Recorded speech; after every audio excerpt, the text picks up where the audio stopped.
नमस्ते दोस्तों। पिछले वीडियो में हमने देखा, हम पढ़ रहे थे छठी क्लास का पहला चैप्टर जो मैथ से रिलेटेड है, अपनी संख्याओं की जानकारी। हमने पिछले वीडियो में जैसे पढ़ा था, संख्याओं की तुलना किया था कि कौन सी संख्या बड़ी है, कौन सी संख्या छोटी है, और हमने बताया भी था कि किस तरीके से कौन सी संख्या को हम देखेंगे कि ये बड़ा है और कौन सा छोटा है। और फिर उसके बाद हमने पढ़ा था कि आरोही क्रम और अवरोही क्रम के बारे में हमने चर्चा कर लिया।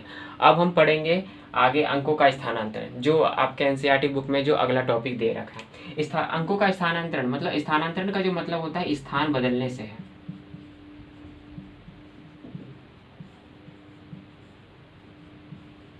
जैसे मैं कहूँ, आपको दिया है 182, अगर 182 तथा कहे कि 182 अंकों का 182 अंक में से इसमें से सबसे बड़ी संख्या बनाई और सबसे छोटी संख्या बनाई, तो किस तरीके से बनाएगा। हमने सीख रखा है कि अगर हमें कोई भी जो नंबर गिवन है, अगर उसी से अगर हमें बड़ी संख्या बनानी है तो हमें क्या करना पड़ेगा, पहले इसमें से जो सबसे बड़ा अंक है उसको पहले लिखते हैं। जैसे 8 है, इसके बाद छोटा अंक लिखते हैं, इसमें तो 2 है, उसके बाद कितना है, 1 है। तो 182 में से जो हमने सबसे बड़ा अंक बनाया है वो 182 है, ये इसका सबसे बड़ा अंक हो गया, सबसे बड़ा।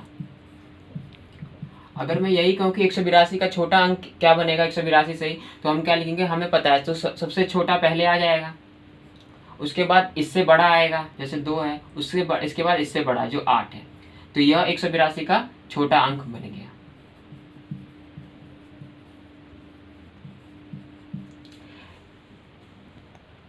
अगला हम लेते हैं उदाहरण, जैसे 391।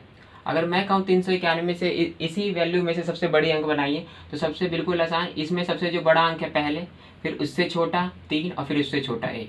जो 391 में जो सबसे बड़ा अंक बनेगा वो 931 है।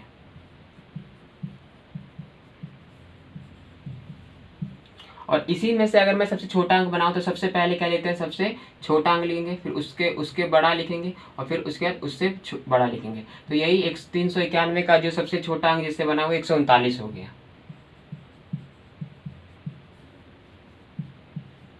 तो हमने देखा कि अंकों का स्थानांतरण से कैसे भी एक जो नंबर हमें गिवन होता है, जैसे 391, हम इसी को अगर इनके स्थान को बदलकर अंकों को हेर फेर करके हम इससे बड़ा संख्या बना सकते हैं और इससे छोटा संख्या भी बना सकते हैं। अंकों का स्थानांतरण के बाद जो अगला टॉपिक है आपके जो किताब में दिया हुआ है, संख्या 10,000 का प्रवेश, मतलब संख्या 10,000 के प्रवेश के बाद के जो पढ़ना है। अभी तक हमने जो देखा संख्या के स्थानांतरण में, जो हमने देखा था कि इस संख्याओं का स्थान बदल के हम बड़ी संख्या और कैसे छोटी संख्या बना सकते हैं। संख्या का 10,000 का प्रवेश का मतलब बस इसमें सिंपल सा है, जैसे 9 है, तो हम इसमें क्या देख रहे हैं, ये एक अंक की सबसे बड़ी संख्या है। जो 9 है एक अंक की सबसे बड़ी संख्या है। अगर मैं पूछूं आपसे कि 2 अंकों की सबसे छोटी संख्या क्या होगी, तो वो होगा, आपका आंसर होगा 10 होना चाहिए, क्योंकि 2 अंकों की सबसे छोटी संख्या ये 10 ही है। और ये कैसे आया, सिर्फ सिंपल सा है, जस्ट हमने इसमें 1 जोड़ा तो ये 10 बन गया। तो अगर मैं आपको यही बताऊं, दूसरी चीज बताऊं कि 2 अंकों की सबसे बड़ी संख्या कौन सी होगी, तो वो होगा आपका 99। 2 अंकों की सबसे बड़ी संख्या हो गई। और अगर मैं आपसे ये पूछूं कि 3 अंकों का सबसे छोटी संख्या कौन सा है, तो वो होगा 100। और 100 किस तरीके से आया, इसमें 1 जोड़ के। तो जैसे हम देख रहे हैं कि एक को जोड़ते ही 1 जोड़ रहे हैं, तो हमें क्या प्राप्त हो रहा है कि हमें एक अंक से 2 अंकों की संख्या मिल रही है सबसे छोटी, और फिर हम जब 2 अंकों में एक संख्या जोड़ रहे हैं तो 3 अंकों की सबसे छोटी संख्या मिल रही है। इसी तरीके से अगर मैं 999 में 1 जोड़ूं तो हमें क्या प्राप्त होगा, 4 अंकों की सबसे छोटी संख्या प्राप्त होगा। तो इसी तरीके से एक जोड़ने से हमें पता चल रहा है कि कैसे एक जोड़ने से हमें पता चला कि 1 अंक वाली कैसे 2 अंक वाली बन जा रहा है, 2 अंक वाली कैसे 3 अंक वाली बन जा रहा है संख्या, 3 अंक वाली कैसे एक जोड़ने पे 4 अंक वाली संख्या बन जा रहा है। तो सिंपल फंडा ये है कि हमें बस ये देखना है कि जो 2 अंकों की सबसे छोटी संख्या कितनी होगी, 9 होगी, सबसे छोटी संख्या।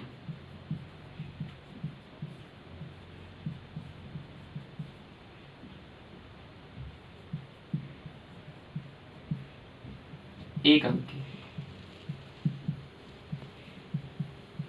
वो 9 है। इस तरीके से कहूं, नहीं, ये हो गया एक अंक की सबसे बड़ी संख्या, सबसे बड़ी संख्या।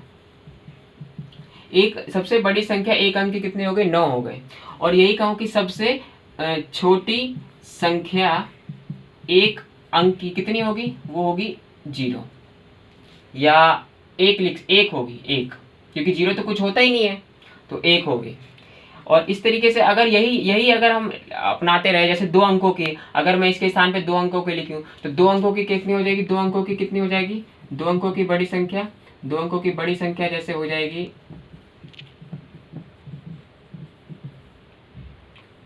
सबसे बड़ी संख्या 99 हो जाएगी, और 2 अंकों की छोटी संख्या 10 हो जाएगी। इसी तरीके से आगे करूं मैं 3 अंकों की सबसे बड़ी संख्या तो हो जाएगी आपकी 999, और 3 अंकों की सबसे छोटी संख्या क्या हो जाएगी, वो हो जाएगी 100। तो इसी तरीके से देख रहे हैं तो ये बढ़ता ही चला जाता है। तो सिंपल हमें इसमें कुछ नहीं समझना है, बस हमें इतना याद रखना है कि 2 अंकों की अगर मैं कहूँ आपको सबसे बड़ी संख्या 99 होती है, 1 अंक की सबसे बड़ी संख्या 9 होती है, 3 अंक की सबसे बड़ी संख्या 999 होती है, 4 अंक की सबसे बड़ी संख्या 9999 होती है। इसी तरीके से ये आगे बढ़ता चला जाएगा। और इसी तरीके से हम छोटा भी ज्ञात कर सकते हैं। 1 अंक की सबसे छोटी संख्या कितनी होती है, 1 होती है। 2 अंकों की सबसे छोटी संख्या कितनी होती है, 10 होती है। 3 अंकों की सबसे छोटी संख्या कितनी होती है, 100 होती है। 4 अंकों की सबसे छोटी संख्या कितनी होती है, 1000 होते हैं। तो और अगर मैं ये भी कहूँ कि 5 अंकों की सबसे छोटी संख्या कितनी होती है, तो 10,000 होती है। तो बस ऐसे ही हमें यही सब इसमें पढ़ना, ज़्यादा कुछ नहीं पढ़ना। और ये भी हमें समझना है कि किस तरीके से अगर मैं 1 अंक में 1 जोड़ रहा हूँ तो कैसे 2 अंकों की सबसे छोटी संख्या बन रही है, और अगर मैं 2 अंकों की संख्या में 1 जोड़ रहा हूँ तो कैसे 3 अंकों की सबसे छोटी संख्या बन रही है। तो 1 जोड़ने पर हमें कितना बदलाव आ रहा है, बस हमें यही देखना था।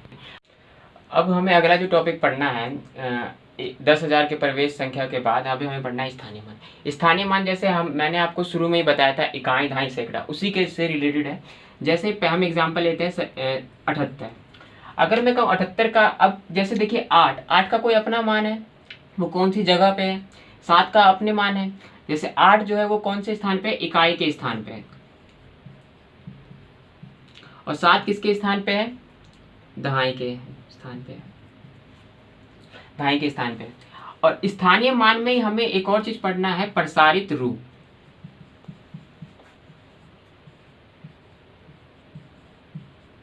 प्रसारित रूप भी पढ़ना है। तो जैसे इकाई, अब जैसे 8 इकाई के स्थान पे और दहाई 7 के स्थान पे, तो यही इसका स्थानीय मान होता है। तो अगर हम इसका प्रसारित रूप कैसे लिख सकते हैं, इसको हम लिख सकते हैं 70 + 8। और इसको जब हम करेंगे तो जैसे 70 दहाई के स्थान पे हमने पढ़ा है, तो ये कैसे हो जाएगा, 7 × 10 प्लस, और 8 कितने स्थान पे, पहले स्थान पे, इकाई के स्थान पे, तो ये कितना हो जाएगा, 1 × 8। तो इसका यही हो जाएगा, ये प्रसारित रूप हो जाएगा। तो स्थानीय मान तो बिल्कुल सिंपल था। अब अगला लेते हैं, जैसे 531। 531 ये कितने स्थान पे, इकाई के स्थान पे है, और दहाई किस, ये 3 दहाई के स्थान पे है, और जो 5 है वो सैकड़ा के स्थान पे है। इसी तरह अब इसको प्रसारित रूप कैसे लिखेंगे, सिंपल, इकाई दहाई सैकड़ा पे, तो 5 × नहीं, इसको हम लिखने के लिए दोबारा हम इसी रूप में लिख लेते हैं। इसको हम लिख सकते हैं 500 + 30 और +1।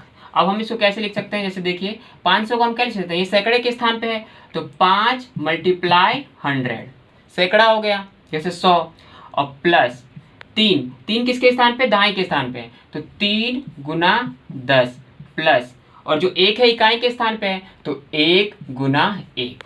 तो ये इसका प्रसारित हो गया। 531 का प्रसारित रूप ये हो गया, और इसका प्लेस जो मतलब स्थानीय मान है इसका ये हो गया, कर दिया।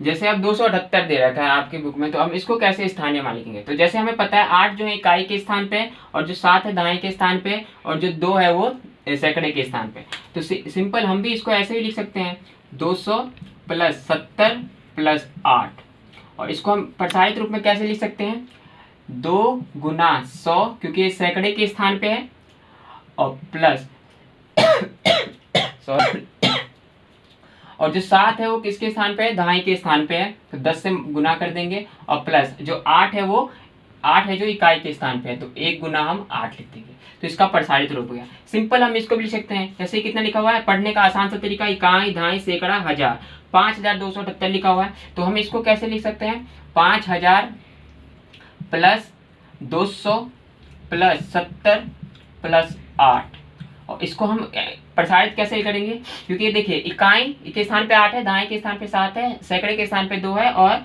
हजार के स्थान पे 5 है। तो सिंपल लिख देंगे हम 5 गुना 1000 और प्लस और सैकड़े के हजार पे 200 तो 2 गुना 100 और 70 जो है वो दाएं के स्थान पे है तो 7 गुना 10 प्लस और जो इकाई के स्थान पे 8 है तो 1 गुना 8। सिंपल, ये भी आसान था। अब जैसे ये है तीसरा जो लास्ट है, इकाई धाई सैकड़ा हजार 10,000, इसको कैसे पढ़ेंगे हम, 45,278, 45,278 है।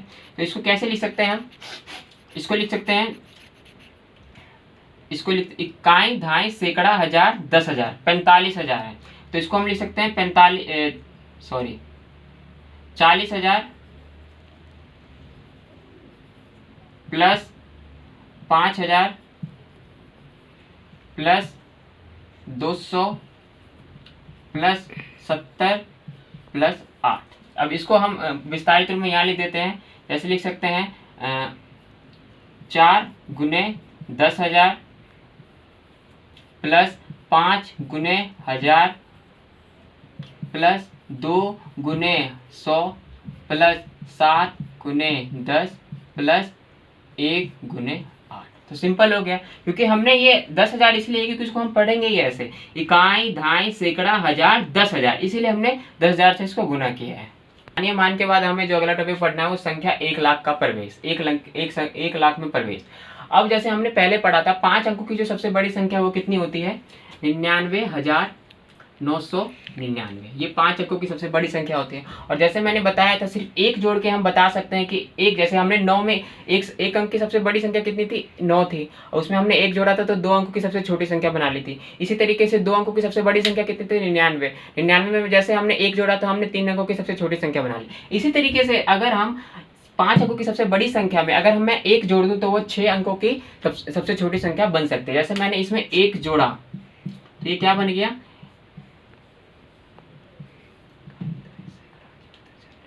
लाख, ये बन गया 6 अंकों की सबसे छोटी संख्या 1 लाख, इसको क्या पढ़ते हैं, 1 लाख,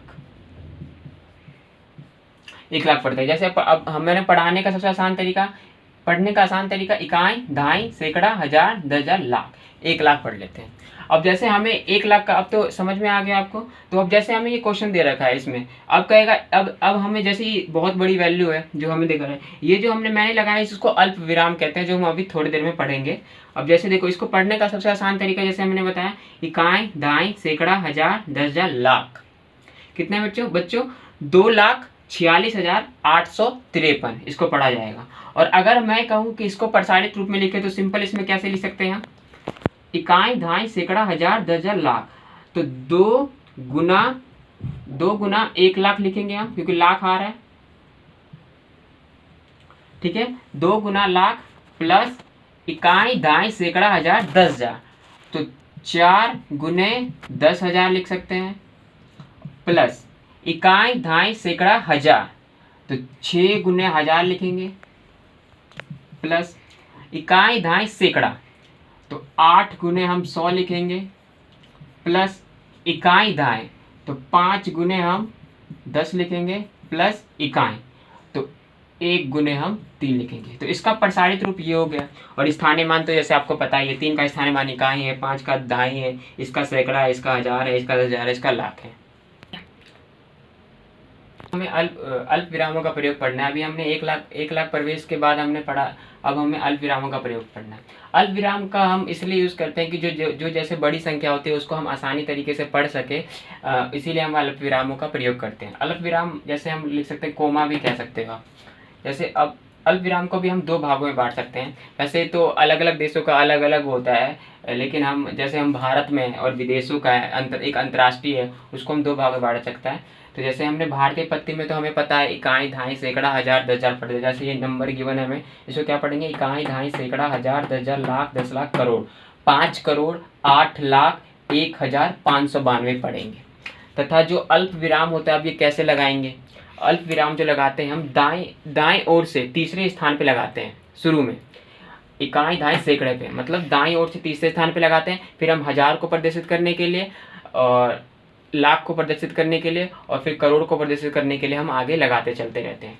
तो सिंपल वर्ड में कहूँ तो दाएं से चलते हुए पहले हम तीसरे अंक पे लगाते हैं, उसके बाद हम दो अंक छोड़ के अल्पविराम लगाना स्टार्ट कर देते हैं। जैसे इसमें हमने लिख दिया, जैसे देखिए इकाई, दाएं, सैकड़ा। अब 1000 को प्रदर्शित करने के लिए हमने अल्पविराम लगाया और फिर लाख है ये, और ये लाख को प्रयोग करने का, फिर करोड़ को प्रयोग करने के लिए हमें अल्पविराम लगाना है। तो हम इसको पढ़ने का आसान तरीका वही इकाई धाई करके, इकाई धाई सैकड़ा, 1000, 10,000, लाख, 10 लाख, करोड़, 5 करोड़, 8 लाख, 1,592। इसी तरीके से इसमें भी देखिए हमने 3 के बाद अल्पविराम लगाया, उसके बाद हमने दो बार मतलब 1000 के लिए, लाख के लिए, करोड़ के लगाया। इसको क्या पढ़ेंगे 3 करोड़ 32 लाख 40,781 पढ़ेंगे। इसी तरीके से इसमें भी देख सकते हो, जैसे 3 अंकों के बाद हमने 3 अंकों के बाद लगाया, फिर बाकी में दो के बाद लगाया, 1000 के लिए, लाख के लिए, करोड़ के लिए। इसको क्या पढ़ेंगे 7 करोड़ 27 लाख 5,062 पढ़ेंगे। अब जो अगली बारी है अंतर्राष्ट्रीय संख्यान पद्धति की, इसमें भी सिंपल यही है। इसमें भी हम जैसे इसमें हम जो पढ़ते हैं, इस वाले में पढ़ते हैं हम वो इकाई, धाई, सैकड़ा, 1000, 10,000, लाख, 10 लाख, करोड़, 10 करोड़, आगे पढ़ते रहते हैं, ये आगे बढ़ता रहता है। ये तो भारतीय के अनुसार हो गया। अगर हम अंतर्राष्ट्रीय संख्यान पद्धति की बात करें तो इसमें हम सिंपल ये इकाई तो पढ़ते हैं, इकाई पढ़ते हैं, दहाई पढ़ते हैं, सैकड़ा पढ़ते हैं और 1000 भी पढ़ते हैं। लेकिन 1000 के बाद हम मिलियन का प्रयोग करने लगते हैं और इसी के बाद हम आगे प्रयोग करते रहते हैं। जैसे अगर मैं इस संख्या को लिखूं, जैसे यही संख्या दोबारा मैं लिखूं 50801,592, 5 ये लिखा है, तो इसको हम तो पढ़ेंगे, इसको अपने भारत के जब हम भारत में तो कैसे पढ़ेंगे इसको 5 करोड़ 8 लाख 1,592 पढ़ेंगे। कर दिया। तो अब जैसे अब भारतीय में पढ़ेंगे 5 करोड़ 8 लाख 1,592 पढ़ेंगे। लेकिन अंतर्राष्ट्रीय में कैसे पढ़ेंगे? अंतर्राष्ट्रीय संबंध में हम अब अल्पविराम का प्रयोग कैसे करते हैं? जैसे भारतीय में हम दाएं के स्थान पे पहले बार में 3 में, उसके बाद हम 1000 को प्रदर्शित करने के लिए, लाख को प्रदर्शित करने के लिए, 1 करोड़ को प्रदर्शित करने के लिए हम अल्पविराम लगाते थे। लेकिन अंतर्राष्ट्रीय संख्यान पद्धति में बिल्कुल अलग है। हम उसमें 3 अंकों, दाएं से 3 अंकों के बाद प्रयोग करते हैं और 3-3 अंकों के बाद ही चेंज करते हैं। अल्पविराम का प्रयोग हम अंतर्राष्ट्रीय संख्या में 1000 को दर्शाने के लिए और मिलियन को दर्शाने के लिए करते हैं। अब जैसे अब सिंपल वर्ड में कहूं तो अंतर्राष्ट्रीय संख्यान पद्धति में अल्पविराम का प्रयोग दाएं से 3-3 स्थान के बाद करते रहते हैं। जैसे इसमें देखिए एक हम अल्पविराम यहाँ लगाएंगे और एक अल्पविराम यहाँ लगाएंगे, 3-3 के स्थान पे, ये हो गया। और अब इसको पढ़ा कैसे जाएगा? इसको पढ़ने का आसान तरीका ये था कि इसको पढ़ने का आसान तरीका, इसको पढ़ेंगे 50 मिलियन, इसको पढ़ेंगे 50,801,592 पढ़ेंगे। एक बार दोबारा सुनिएगा, 50,801,592 इसको पढ़ेंगे। बस यही है। और एक बात ये भी है कि जब 1000 मिलियन को 1000 जब मिलियन टूट जाता है, 1000 मिलियन बराबर किसके होता है? 1 बिलियन के। ठीक है दोस्तों। और एक चीज ये भी याद रखिएगा, एक मिलियन में भारतीय मुद्रा के अनुसार 10 लाख होता है, ये भी याद रखिएगा। अब ये अल्पविराम बस इतना ही था। अब हम अगले वीडियो में अपनी प्रश्नावली 1.1 स्टार्ट करेंगे। तब तक के लिए नमस्कार।